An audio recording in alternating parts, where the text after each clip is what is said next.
আমাদের এই বিদ্যাপীঠ কর্নারে এবং আমাদের কার্যকর্তারা আজকে যে সমস্ত বস্ত্র বিতরণ করছে, আজকে সব আমাদের একটা ঈদের দিনে আমাদের মাইনরিটির জন্য আমরা এটা সর্বশেষে গর্ববোধ মনে করি।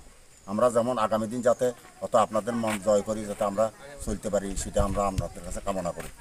এটা কোন জায়গা? এটা হলো উত্তরপাড়া চন্দ্রনগর। উত্তরপাড়া চন্দ্রনগর কোন পাড়া? এটা হলো 9 নম্বর বুথ। আজকে বস্ত্রদানে আপনারা কেমন আমরা সবাই খুশি হয়েছি, এত খুশি আর হতে পারি না। কি উপলক্ষে দেওয়া হয়েছে? এটা আমরা একটা ঈদ উপলক্ষে আমাদেরকে দেওয়া হয়েছে, আমরা এই জন্য আমরা খুব খুশি। এত আমি যে আজকে তাদের হাতে যে বস্ত্রটা তুলে দিয়েছি, এত খুশি আমার পৃথিবীতে আর কিছু হতে পারে না। কি উপলক্ষে বস্ত্র পাইছেন? কার উদ্যোগে হইতেছে এটা? অভিজিৎ দেবনাথ, তাই নাকি? রাষ্ট্রপতি কার্যকর্তা। কিরকম লাগতেছে আপনার কাছে? আপনার নাম কি? এটা কোন জায়গা?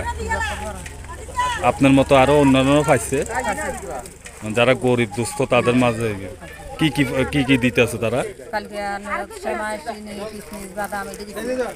মানে তারা কি কি দিতেছে আপনারা? কি দিছে? মহিলারা বস্ত্র আর পুরুষরা লুঙ্গি দিতেছে। পাইছেন নতুন বস্ত্র পাইছেন নি? কিতা পাইছেন? লুঙ্গি। আপনার নাম কি? কার উদ্যোগে হইতেছে? কার উদ্যোগে হয়েছে এটা?